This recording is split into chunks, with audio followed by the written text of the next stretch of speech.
అంబేద్కర్ జయంతి సందర్భంగా కూటమి ప్రభుత్వం ఏర్పడినాక ఈరోజు ఆయనకి ఘనంగా నివాళులు అర్పించడానికి స్థానికంగా ఉన్న ప్రజాప్రతినిధులు, తెలుగుదేశం మరియు కూటమి కార్యకర్తలందరూ ఇచ్చేసి హాజరు కావడం జరిగింది. గజ్వేల్ పట్టణంలో మనందరం ఎంత చెప్పుకున్నా అంబేద్కర్ గారి గురించి చాలా తక్కువ.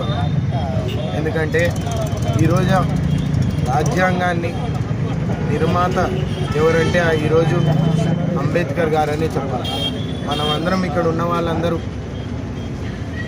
స్వేచ్ఛంగా తిరగలుగుతున్నాం. లేకపోతే మనకు రావాల్సిన పథకాలు కానీ ఇవి కానీ ఏమన్నా ఉంటే ఆయన ఆనాడు రాసిన రాజ్యాంగం వల్లనే ఈరోజు ప్రజల్లో కానీ అందరికి కానీ ఆయన చేసిన చైతన్యపరచడమే బలైన వాళ్ళందరికీ ఒక ఆదర్శం అని మనందరం చెప్పుకోవాల్సిన అవసరం ఉంది.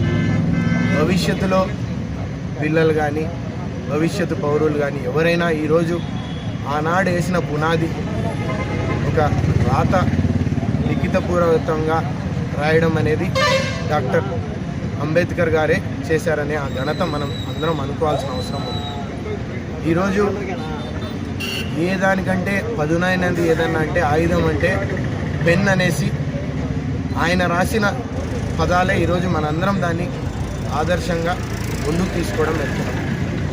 ఈరోజు నేను ఒకటే చెప్తాను, కూటమి ప్రభుత్వం వచ్చినాక అన్ని వర్గాలకి ఈరోజు అంబేద్కర్ గారు ఒకటే వర్గం అని కాకుండా అన్ని వర్గాలకి ఏ విధంగా రాజ్యాంగం కానీ రేపు గవర్నమెంట్ కానీ ఎట్లా పనిచేయాలనే విధానాన్ని కూటమి ప్రభుత్వం వచ్చినాక ఈరోజు లోన్స్ కానీ లేదంటే మహిళలకు కానీ లేదు రైతన్నులు కానీ అందరికీ ఏ విధంగా పథకాలు కానీ మంచి కానీ చేయాలనే దానికి ఇది మంచి ప్రభుత్వం అనే దానికి మేమందరం ఆయన రాసిన రాతని ముందుకు తీసుకెళ్తూ ఘనంగా నివాళులర్పిస్తూ మీ అందరికీ ఇక్కడున్న గజ్వేల్ ప్రజల